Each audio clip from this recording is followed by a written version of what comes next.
Welcome back to the deep dive.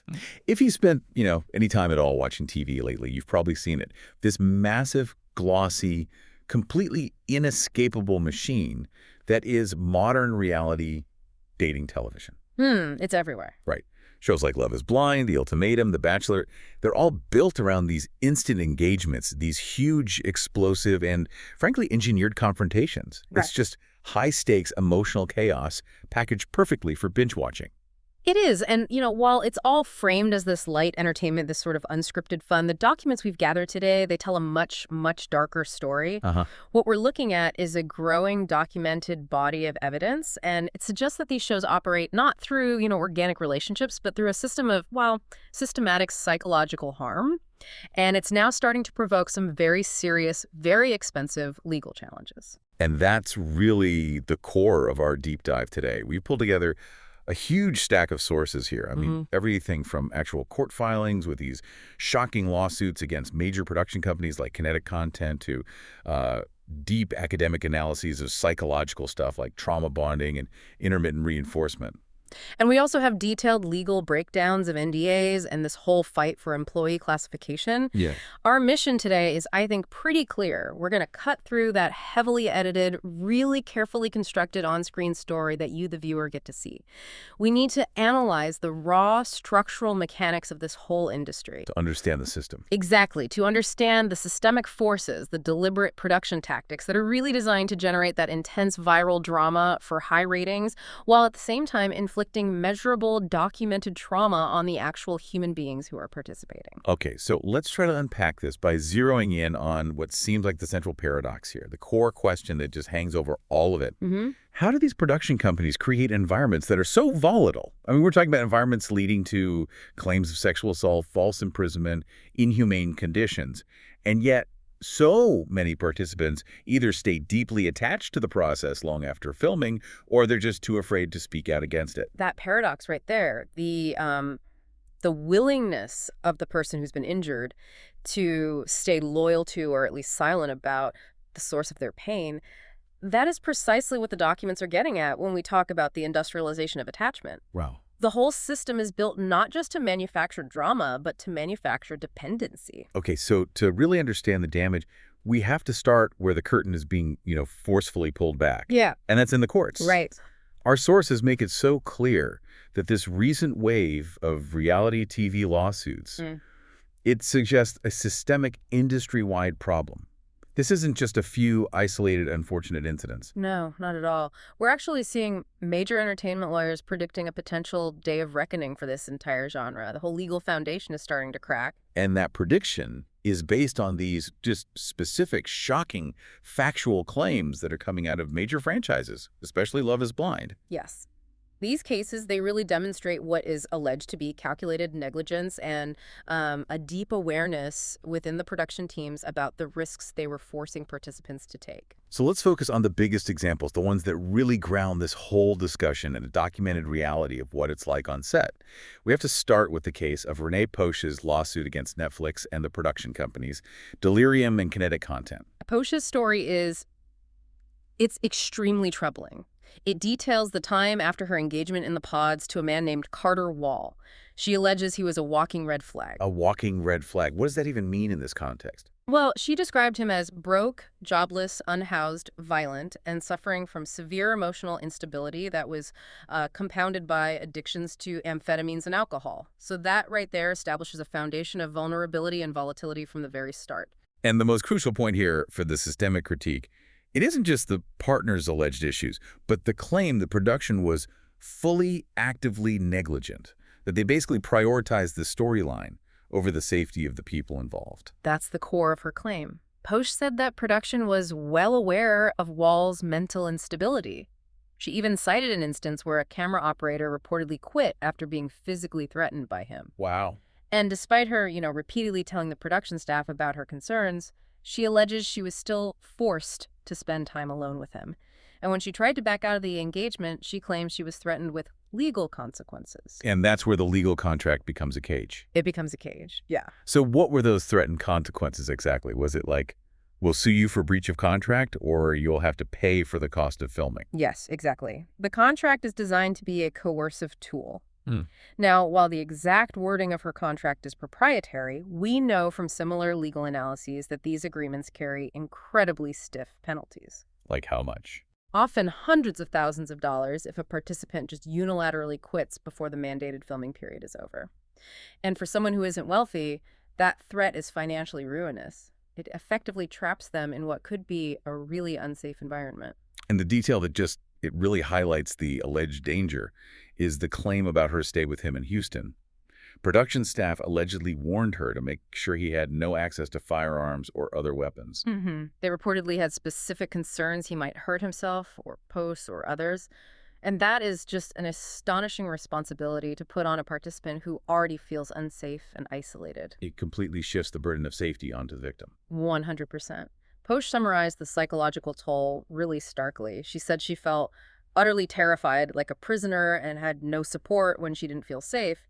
She described the whole thing as traumatic and said it was driven by this malignant behavior Wall allegedly exhibited, including lying and soliciting drugs. So the legal documents paint a picture of production just choosing a risky narrative over the welfare of the people in their care. That's the allegation. And it wasn't an isolated event within the franchise either. Posh's suit is just part of this broader systemic pattern of complaints. Right, because there was also Crandang's suit in October 2023. That's right. That suit alleged sexual assault, false imprisonment, and negligence against the very same production companies.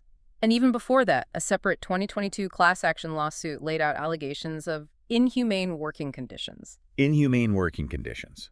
That one claimed contestants were forced to endure 20-hour workdays, they were intentionally denied adequate water and food, and continually plied with alcohol. Yes. I mean, forced 20-hour days with no meal breaks, plus deliberate alcohol saturation and being denied food and water. Yeah. That sounds less like a reality TV show and more like a systematic attempt to induce a state of mental and physical breakdown. It is the deliberate establishment of acute vulnerability, and it links directly to these production tactics that create immediate and total power imbalance. That's what we've started calling the isolation protocol. The isolation protocol. Okay, break that down. Step 1. Contestants' phones, all external communication devices, are seized on day 1. That severs their connection to their entire external support network. So they take your phone, you lose your friends, your family. But the sources also said they seize identification and passports. Why is that so crucial? Because it is the ultimate control mechanism. It creates total physical dependency. When participants are taken for that post-pod retreat, which is often in a foreign country like Mexico, they're handed their passport just long enough to get through airport security. And then it's taken away again. Immediately taken away again. So they are effectively left in a foreign country with no money, no ID, and crucially, they are then locked in their hotel rooms, which are monitored 24 hours a day by a production staff member called a cast wrangler. Okay, just let's let that sink in for a second. You are completely disconnected from the outside world. You're stripped of your identity, documents, and your money. And you're monitored constantly by an employee of the company that is now your only source of food, shelter, and permission. You've just hit on the core strategy. In that state of total dependency, the production staff become the participants' entire universe. They're the only source of reality testing, of emotional validation, of basic survival. This controlled environment ensures production maintains ultimate power, and it creates the perfect, vulnerable conditions for the deep psychological manipulation that has to follow to get the drama they want. Which brings us into the engine room of the drama, the psychological pressure cooker. We see how this manufactured chaos operates. The conflict we see on screen, it's not an accident, is it? The sources suggest it's actively manufactured to generate exciting stories and, at the end of the day, high ratings. The documents reveal producers are openly alleged to have encouraged contestants to stay in these volatile situations specifically to see how they would play out. It's an editorial directive prioritizing that volatility and the narrative over the fundamental safety and mental health of the people involved. And even the supposedly organic part of it, the core dating process, is managed. We know that during the pod stage of Love is Blind, the topics they discussed were often heavily managed. That's right. They weren't just chatting. They were allegedly given lists of questions and specific themes they were told to discuss. That just eliminates any chance of natural chemistry and introduces these structured conflict points from the get-go. Precisely. And this whole manufacturing process is helped along by the systematic erosion of their mental clarity.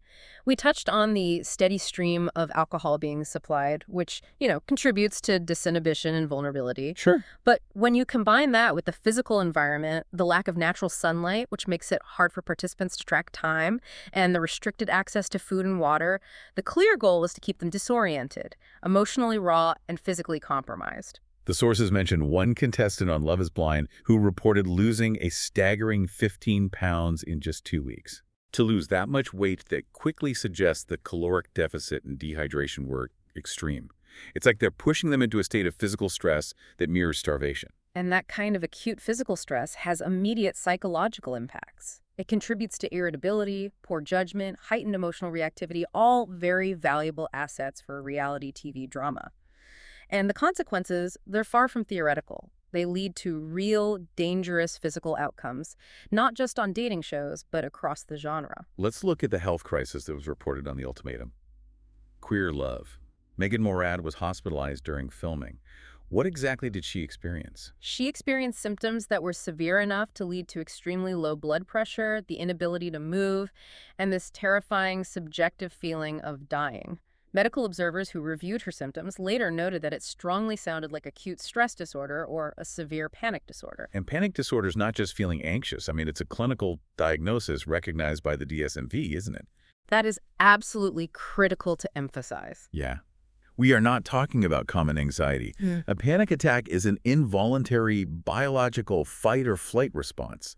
It's triggered by this chemical cascade in the brain. So it's your body reacting to a threat that might not even be there. Exactly. The body is reacting to an existential threat where the person literally feels like they are dying. Their heart races, they sweat, they experience derealization. It is immensely painful and terrifying. And the reaction she got from her partner, Dana, who allegedly called her a drama queen, it just shows how quickly these legitimate, painful health crises brought on by the environment can be dismissed or pathologized or just edited out of context. It just reinforces the toxic environment. If the only person you have for support invalidates your experience, an experience caused by the very system you're both trapped in, just compounds the isolation. This pressure cooker atmosphere isn't just for relationship drama either. Even in high-stakes competition shows, the trauma is often far worse than what the audience ever sees. Take the incredibly popular high-budget Squid Game, The Challenge. The finalists from that show confirmed that the on-screen edit of a chaotic elimination game called Mingle was, in their words, soft compared to the actual experience. They described it as brutal, intense, and said it included a lot of cussing that was all cleaned up for TV. The stress level was far beyond what was shown. And what's fascinating here is that even the moments of connection that they did show were actually a defiant, unscripted response to fear. That viral moment where contestants were holding hands during Mingle, that wasn't some tender moment encouraged by production, was it? No, not at all. They were genuinely terrified. They told production, we don't want to play anymore. The production team reportedly only pivoted their game plan because the contestants were refusing to step off the platform. It forced the show to incorporate their collective fear into the game. So it was a failure of the manufactured structure, not a success of the storyline. Exactly, and the emotional toll of isolation, even without an active threat, is just such a powerful tool. The sources detailed a severe mental spiral experienced by one finalist, Steven, after he spent nearly 24 hours alone in a right room after a trade. Wow. He admitted to going crazy. He started to believe he'd been kidnapped because he had too much time alone, away from any external reality or human interaction. When your only source of stimulus is your own spiraling, anxious thoughts, the mind starts creating its own very distorted reality. So if we step back, these conditions, the isolation, the sleep deprivation, the total dependency, and the manufactured conflict, they're all designed not just to extract drama, but to strip away a person's normal coping mechanisms and support system. Which leaves them utterly vulnerable to the deep psychological mechanisms we need to analyze next. Okay, so here we get to the core psychological concept of this whole deep dive. How does this constant cycle of abuse, humiliation, and then, intermittent relief, how does it keep people hooked? How does it generate this intense, misguided loyalty? The answer is trauma bonding. Trauma bonding is a profound psychological mechanism. It describes an intense emotional attachment that develops not despite repeated cycles of neglect and affection, but because of them. Right. It's fundamentally rooted in a severe power imbalance and emotional manipulation. And in this context, the reality TV production apparatus, with its absolute control over every aspect of a participant's life, it acts as the perpetrator in this dynamic. It creates a psychological entrapment that exactly mirrors situations. So the system becomes the abuser, and the participant forms this intense attachment to the very source of their pain. That seems completely counterintuitive unless you understand the science of what's happening in the brain. And the science is fascinatingly manipulative. The foundation of this bond relies on this incredibly powerful technique known as intermittent reinforcement. Okay, we hear that term a lot, intermittent reinforcement. I always think of it as the slot machine effect. Yeah. Can you detail how that works here and why it is so much more addictive than a predictable reward? That slot machine analogy is perfect. When a reward is predictable, say you get a compliment every time you talk to a producer, or a meal break at the same time every day, the brain adapts. It creates a habit loop, sure, but the dopamine release stabilizes and the behavior just becomes routine. So predictable kindness just leads to habituation. Correct. Now, contrast that with intermittent reinforcement. The mechanism alternates extreme cruelty. The criticism, the manipulation, the terrifying isolation, the public humiliation, with these sudden, unpredictable moments of affection or reward. So that could be anything from occasional praise from a producer. Or a sudden moment of camaraderie, or just the tremendous relief that today's physical or emotional challenge is finally over. And what's happening in the brain during that unpredictable cycle? The unpredictability is the drug. It triggers a massive explosive release of dopamine in the brain. But here's the key difference. The release is strongest in anticipation of the reward, not just when you get it. So when the participant is isolated, stressed, and emotionally raw, their brain starts desperately seeking the next high of validation or relief. This creates a literal chemical dependency. The participant becomes obsessively invested, hoping, against all rational evidence, that this time will be different. It makes it incredibly difficult to walk away, even when the harm vastly outweighs the good. That explains why participants might defend the show or the production long after they filed a lawsuit or spoken publicly about the abuse. It's not just irrational loyalty. It's a conditioned neurological response designed to keep them invested. And in extreme situations, this deep dependency can actually transition into what is often categorized as Stockholm Syndrome. Right. This is a psychological survival mechanism where, in a genuinely threatening situation where the victim is totally dependent on the aggressor, forming a psychological bond is an unconscious coping strategy. It's used to feel safer and more in control. So how did the reality TV participants apply this survival mechanism to the system that is harming them? They rationalize the producer's actions. It's to reduce the intense cognitive dissonance. What's that? Cognitive dissonance is the clash between two conflicting beliefs, like, the show is fun and good for my career, versus the show is actively causing me harm. To resolve that conflict, the participant internalizes the idea that the producer's actions were necessary for the show, or for their own good, or just part of the process. It's a coping strategy to survive the psychological distress of being harmed by the very entity they're trying to thrive within. And that dependency is reinforced when the producers occasionally step in and sort of wear the white hat, so to speak. Absolutely. When the producers appear as the only supportive figures, providing a glass of water, a moment of comfort, a kind word, they act as the perceived rescue. And this dramatically reinforces the participants' dependence and strengthens that trauma bond, ensuring their loyalty remains with the system, not with their own self-interest. The sources also touch on how individuals might unconsciously seek out dynamics that replicate childhood pain, which leads them directly into these toxic situations. It's a really powerful psychological echo. The case study of a woman named Barbara choosing a man named Jim is a great illustration. Barbara grew up with a father who was intensely loving and engaged during his visits, but then completely absent for long stretches. It's the classic love me not dynamic that fosters an addictive attachment. And when she entered her adult life, she ended up addicted to a partner, Jim, who lived far away, was intensely involved in her life for short periods, and then would just vanish without a trace for long stretches. Right. Her pattern of childhood yearning and rage for her father was powerfully reactivated by Jim's intermittent behavior. The reality TV structure replicates this exact cycle. intense idealization, like the immediate engagement, followed by painful abandonment, humiliation, and isolation.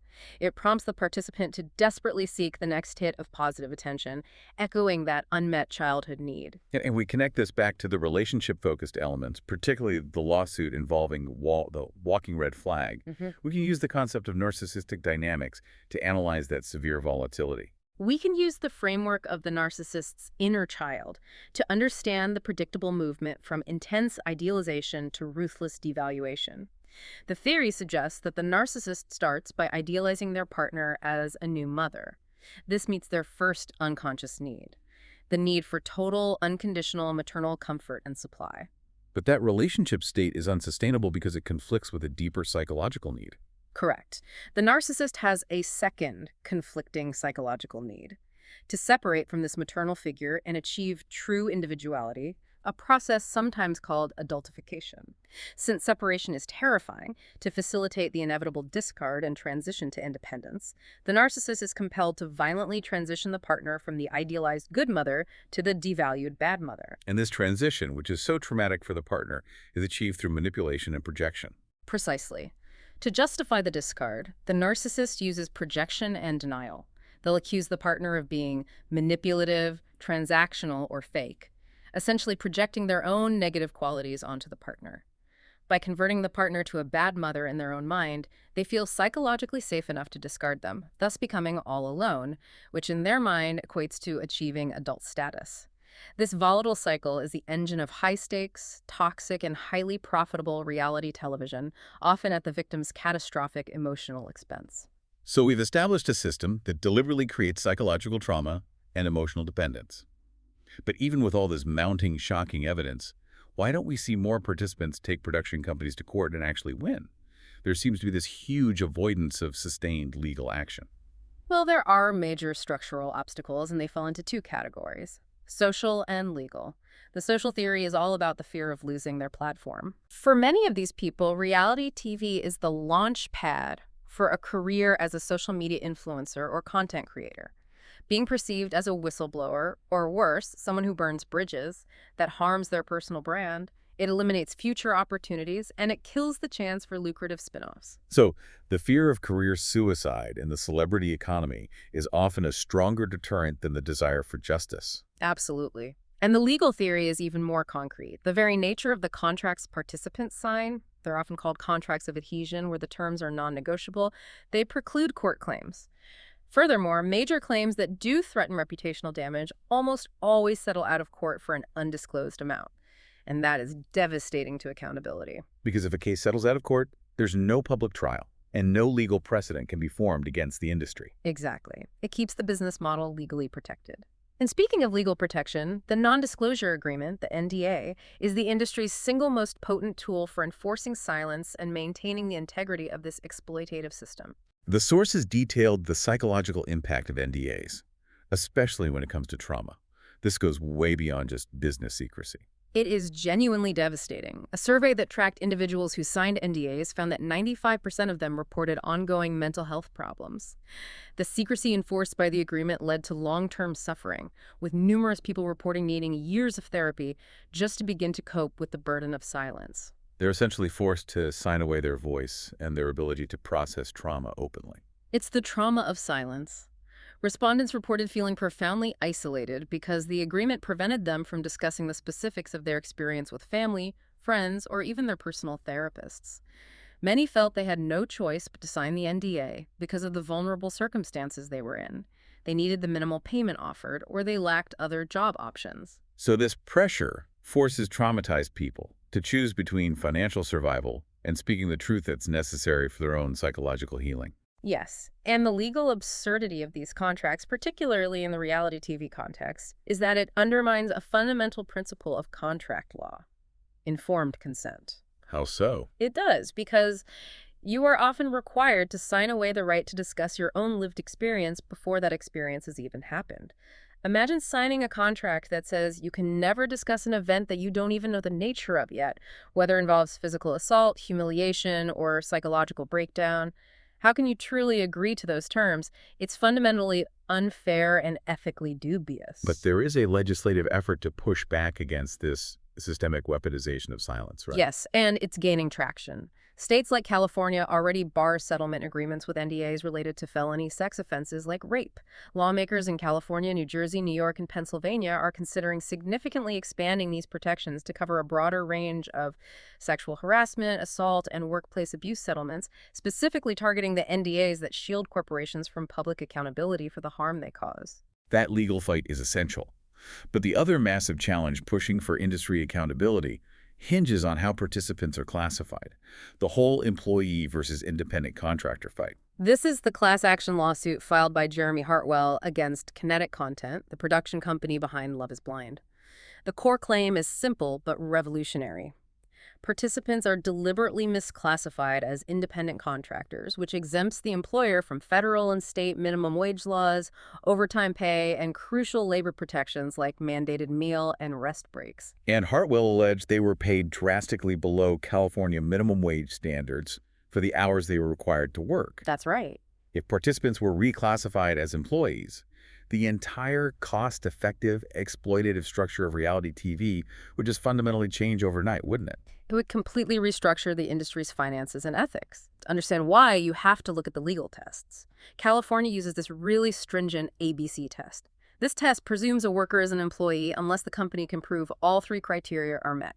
And what are the three criteria of the ABC test? The company has to prove A, the worker is free from the control and direction of the hiring entity. B, the worker performs work that is outside the usual course of the hiring entity's business.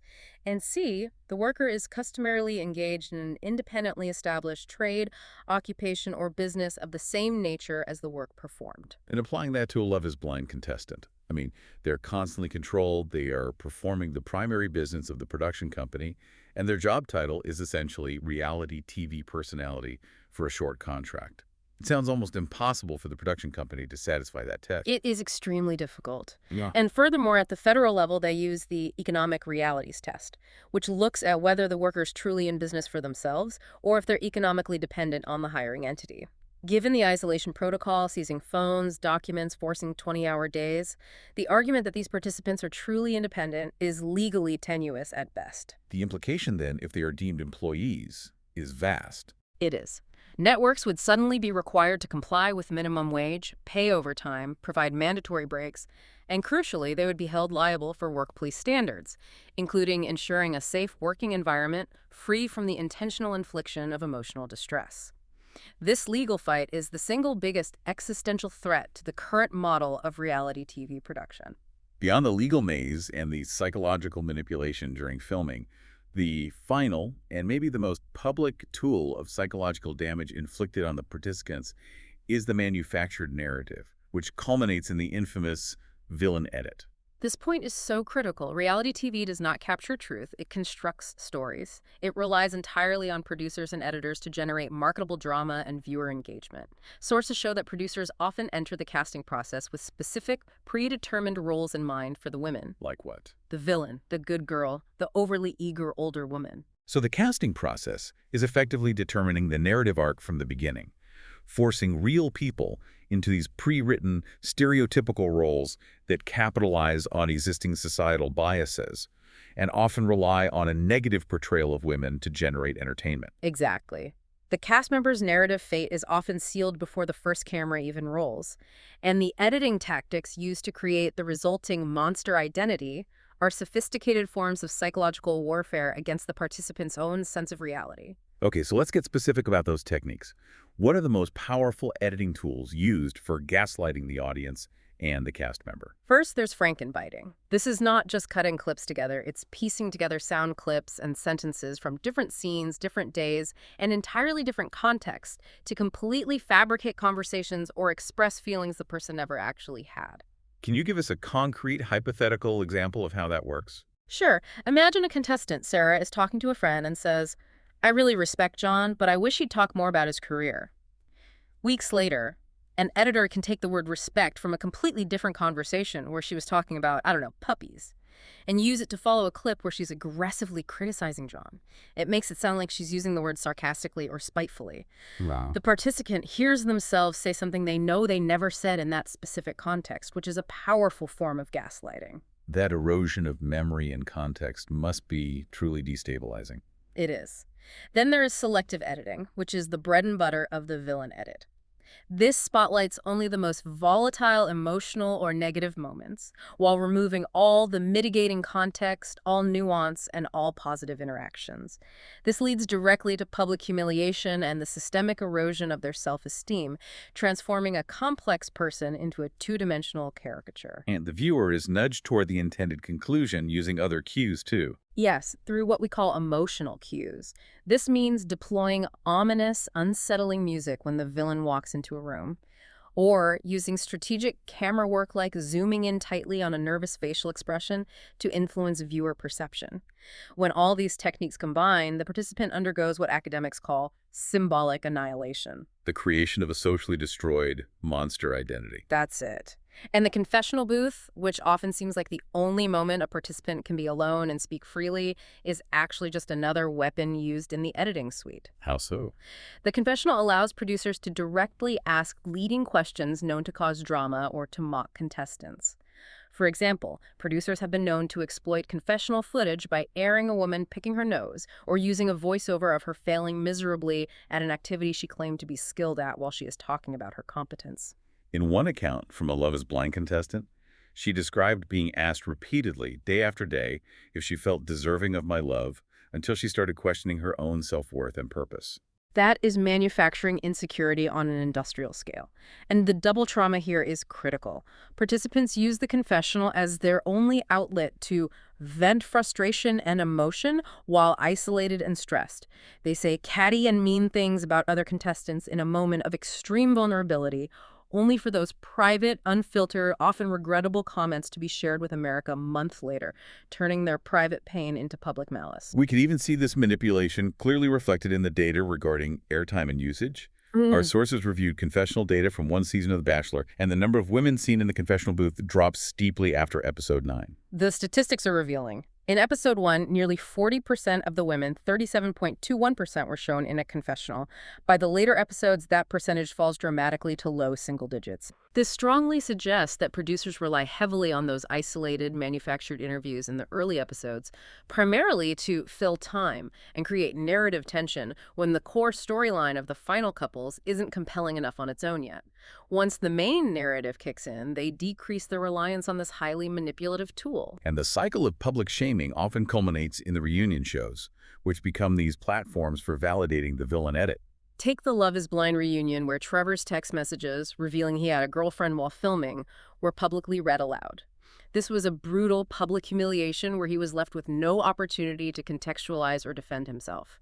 It demonstrates how the show actively absorbs external online sleuthing and discourse directly into the narrative, validating the shaming and driving further explosive viewer engagement. And the severe real-world aftermath for those who receive the villain edit is devastating. It extends far beyond the runtime of the show. The list of consequences is genuinely destructive.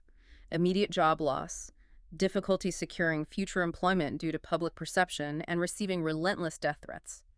This intense public anxiety and shame leads directly to severe mental health crises, compounding the trauma inflicted during filming, and it can lead to social isolation and panic disorder. And all the while, production profits immensely from the engagement these volatile edits generate, while the cast members are abandoned to navigate the onslaught of abuse and personal destruction entirely on their own. It's clear that this toxic reality TV model relies entirely on industrial-scale exploitation and psychological harm.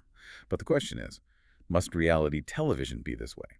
Our sources suggest that there's a genuine audience shift happening, and viewers are actively seeking alternatives to this relentless cycle of toxicity and scandal. Yes, there's a growing appreciation for what is being termed cozy reality TV. This genre focuses on cooperation, compassion, skill, and restrained, genuine drama. It's proving that you can achieve high engagement and viewership without relying on villain edits or psychological warfare. And this shift is happening partly because viewers are just tired, right? They're experiencing a burnout from the manufactured conflict we've just detailed. I think so. Give us some examples of this cozy contrast and how it succeeds by prioritizing humanity over hostility. We see successful formats centering on shared goals or empathy. Take The Casketeers, a docuseries set in a New Zealand funeral home run by a Maori couple. While the subject matter is death, the show's focus is on peacefully navigating poignant situations, honoring indigenous culture and traditions, and finding moments of levity and connection within grief. Any drama that arises is authentic and deeply restrained. That sounds like reality TV that actually facilitates empathy, rather than just extracting judgment from the audience. Precisely. We also see this in the lifestyle genre, which traditionally thrives on opulence and conflict. Shows like L'Agence or The Parisian Agency, focusing on a family running a luxury real estate business, still provide that glittering escapism. But the drama is primarily focused on the properties and the business challenges, not manufactured internal conflicts between the family members. The opulence is tempered by genuine family warmth, which is a stark contrast to shows where the employee conflict is the main product. I particularly appreciate the competition shows that manage to celebrate skill without the humiliation or the annihilation. Absolutely. The Great British Sewing Bee or Bake Squad maintain a competitive format, but they prioritize celebration and technical skill. Bake Squad is technically competitive, but the same 4 pastry chefs compete each week, and while a winner is named, no one is eliminated. The focus is entirely on the craft. Similarly, the Great British Sewing Bee focuses on amateur crafters, and while there are eliminations, the atmosphere involves judges deliberating kindly, focusing on the quality of the skill, not the emotional destruction of the contestant. And the international market, especially, seems to have mastered this wholesome approach, particularly with dating shows. Japan is a fantastic example. While the low-drama success of Terrace House is well known, newer concepts like Aino Sato or Love Village are even more telling. This show features an older cast aged 35 to 60 who move into and renovate an old house in rural Japan. The romantic narratives are heartwarming, deeply respectful, and prove that competitive elimination or cruelty is just unnecessary for engagement. What's the biggest romantic moment in a show like that? Is it some dramatic proposal? The biggest romantic flourish is deeply symbolic and utterly charming. When a participant is finally ready to confess their feelings to someone, they climb a small hill and ring a pink love bell. That quiet, voluntary act of signaling readiness is the peak of the drama, and it carries immense emotional weight without needing any manufactured conflict or humiliation. It demonstrates a market for quiet, human reality. So if we look back at the entire journey of this deep dive, the key takeaways for you, the learner, they paint a structurally damning picture of the toxic reality genre. We started with the documented reality of lawsuits detailing alleged assault, false imprisonment, and inhumane conditions like food and water denial. We then analyzed how production companies deliberately create these power imbalances through the isolation protocol and manufactured volatility. Crucially, we established that participant loyalty is often not a rational choice, but a deep-seated, painful psychological conditioning. It's achieved through the engine of intermittent reinforcement, which creates powerful trauma bonds and can even induce Stockholm Syndrome. And finally, we saw how the system is shielded by legal mechanisms, particularly contracts of adhesion and the insidious misuse of NDAs, which enforce silence and effectively prevent accountability, while production companies continuously extract entertainment and profit from human vulnerability. The system is structurally protected on 2 fronts. The combination of intense psychological manipulation that builds trauma bonds and powerful legal protection that demands silence allows this industry to operate with relative impunity, continuously recycling real human pain into highly profitable, consumable content. The whole point of this investigation is to equip you with the full context necessary to look beyond the easy narrative presented on screen and recognize the sophisticated architecture of control and attachment that's underlying it. So, the next time you see a character make a confusing choice on screen, staying with a partner who is clearly a red flag, defending a system that clearly harmed them, or seeming irrationally loyal to their producers, ask yourself this provocative question. Is this a flaw in their character, or is this the predictable, conditioned behavior of a person subjected to industrial-scale trauma bonding? The evidence suggests the answer is rarely simple, and understanding the system might change how you view reality forever.